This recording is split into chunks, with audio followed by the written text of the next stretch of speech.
신바람 사연 아파트. 오늘의 사연 시작하겠습니다. 올해 막 30이 된 여자입니다.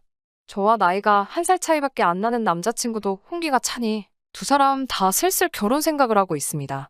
연애한 지는 2년이 조금 덜 되었습니다. 남자친구도 저도 둘 다 대기업을 다니고 있는 직장인이에요. 저희 집이 형편이 좋은 건 아니지만 어머니도 아버지도 두 분 다 공무원으로 은퇴를 하셨기 때문에 노후 준비는 다 되신 거나 마찬가지입니다.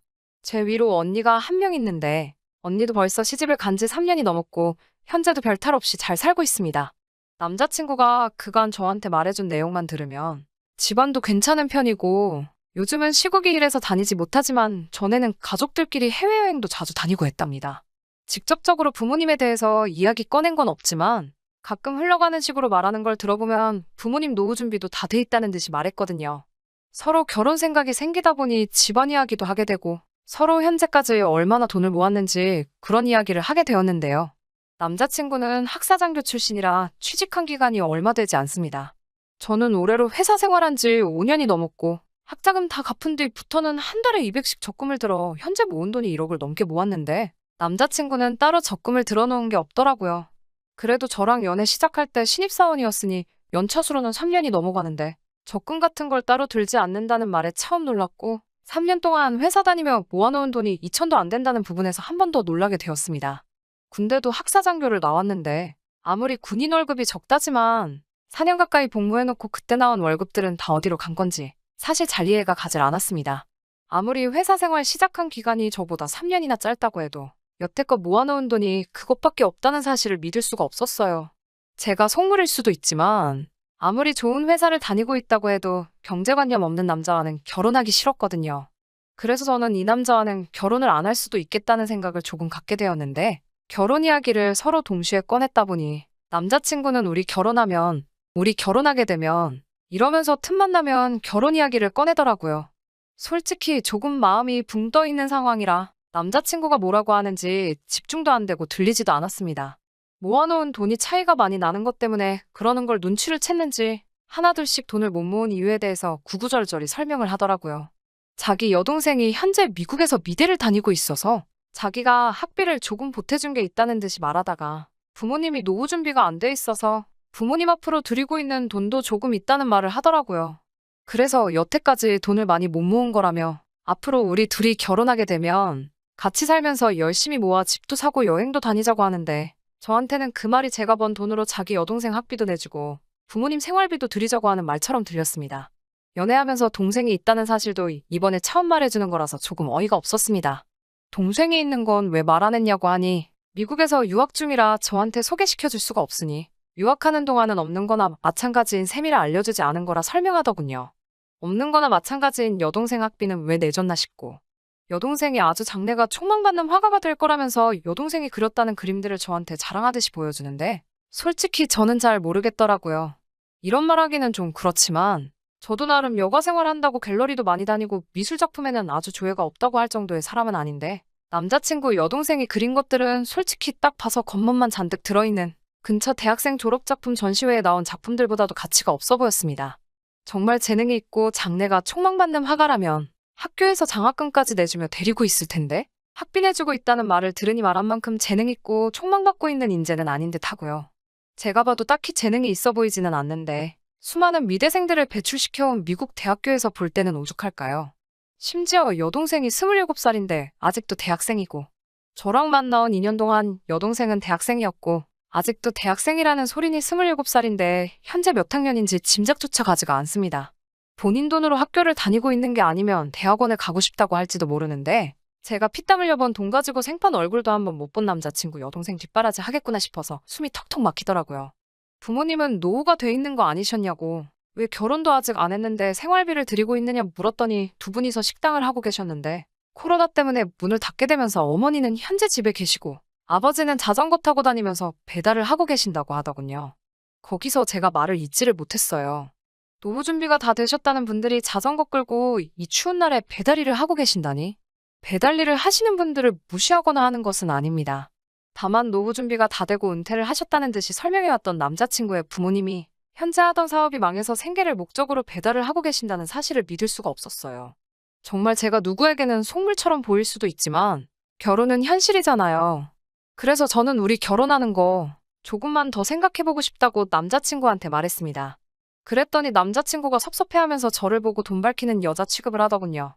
연애하는 내내 그렇게 안 받고 그런 제가 좋아서 결혼을 결심했는데 어떻게 저보고 그럴 수 있냐며 너무하다고 자기의 믿음을 배신했다는 식으로 말을 해왔어요.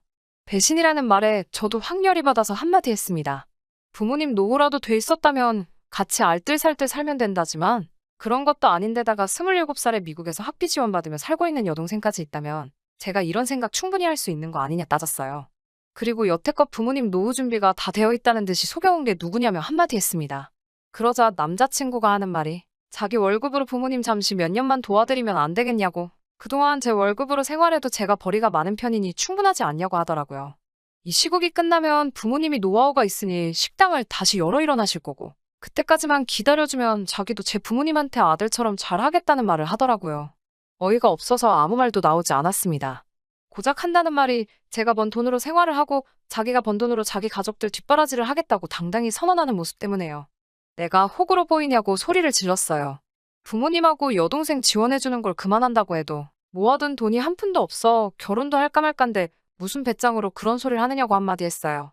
그랬더니 짜증을 부리면서 그러면 자기가 부모님이랑 여동생 다 버리고 너랑 결혼하면 좋겠냐고 소리를 치더군요. 그래서 남자친구에게 나랑 헤어지고 넷이서 행복하게 살면 되는 걸 가지고 부모님하고 여동생을 뭐하러 버리냐고 나 하나 때문에 가족까지 버릴 필요 없다고 했죠. 그랬더니 저보고 완전 김치녀 신부 아니냐고 하면서 여태까지 저를 만난 시간이 아깝다며 성질을 부리고 혼자 가버리더라고요. 그리고 그 뒤로 전화도 안 받고 며칠째 전화 연락이 통 안 되네요. 이거 헤어진 거 맞죠? 제가 찼어야 하는데 차인 것 같은 기분이 들어서 조금 기분이 그렇네요. 아무튼 남자친구 말대로 저도 여러모로 시간 낭비한 것 같고 한편으로는 제가 진짜 돈 밝히는 속물인가 싶어서 찝찝한 기분도 있습니다. 여자가 30 넘으면 결혼 시장에서 경쟁력이 하나도 없다는데 조금 걱정이 되기도 하네요. 후기입니다. 정확하게 그날로 5일이 지난 주말에 새벽 3시가 돼서 남자친구한테 전화가 왔어요. 혀가 꼬부라진 게 술을 얼마나 처먹었는지 제 이름도 제대로 부르지 못하더라고요. 술은 그렇게 취해가지고는 제 마음을 돌릴 만한 번 듯한 거짓말 하나 제대로 못하더군요. 저를 아직도 사랑하네 어쩌네 하면서 그날 일에 대해서 사과를 하는가 싶더니 부모님 생활비랑 여동생 학비는 어떻게 할 거냐고 물어보는 저의 질문에는 술이 취한 게 맞는 건지 아니면 꼬부라진 혀가 갑자기 펴진 건지 말을 아주 또박또박 잘하더군요. 제가 눈 한 번만 딱 감고 자기 가족들 도와주면 저한테도 손해볼 게 하나도 없다고 또 장황하게 설명을 하더라고요.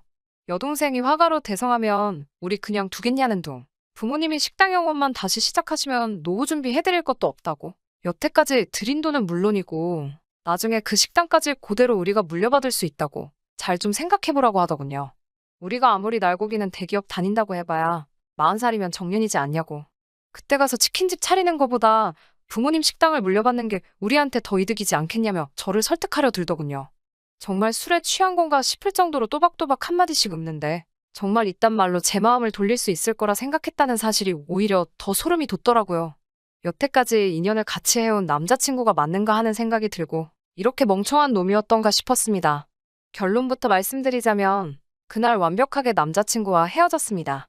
내 정년이 정말 40에 끝난다고 하더라도 그 돈으로 주식을 사면 샀지. 너네 부모님이나 여동생한테 투자하고 싶은 생각 없다. 너 학사장교하면서 모은 돈부터 회사 다니면서 받은 월급까지 전부 어디 갔냐고. 밑빠진 독에 계속 물을 받고 있는 걸 모르고 있냐고 따끔히 한마디 했어요. 너가 가족을 끔찍히 생각하는 건 눈물겹지만 그렇다고 나는 밑빠진 독에 구멍을 메우고 있는 두꺼비가 되고 싶은 생각이 없다고 한마디 했습니다. 사실 남자친구와 다툰 이후로 미국에서 미대 유학하는 비용도 대충 알아봤는데 한 학기에 1억이 넘는 것도 부지기수였어요. 그래서 여동생한테 투자한 돈 본전 뽑고 싶으면 지금 한 푼이라도 더 여동생한테 학비 명목으로 보내주는 게 아니라 누가 봐도 재능이 없으니 최대한 빨리 귀국해서 취직할 준비나 하라고 하는 게 너한테도 네 여동생한테도 더 이득일 거고 그 누구도 너한테 해주지 못할 참된 조언일 것이라고 말해줬어요. 그때는 저보고 김치녀의 속물이라고 그렇게 성질을 내더니 그런 말을 듣고도 그래도 저한테 다시 한 번만 생각해보면 안 될까 하면서 애걸복걸하는 모습이 조금 안쓰럽기는 했습니다. 하지만 그 와중에도 자기 가족들 지원해주고 싶다는 뜻을 굽히지 않는 모습에 여기까지가 끝이라는 생각이 들었어요. 남자친구와 통화를 하면서 제가 조금 말을 심하게 하긴 했지만 여태까지 만나온 정이 있어서 해준 최선의 충고라고 생각합니다.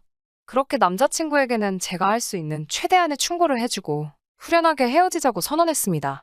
솔직히 일전에 남자친구가 저한테 화내면서 저를 차버린 것 같이 말하고 헤어진 게 내내 마음에 걸렸는데 이렇게 찰거머리처럼 매달리는 남자친구 떼어내버리니 속 하나만큼은 정말 후련하네요.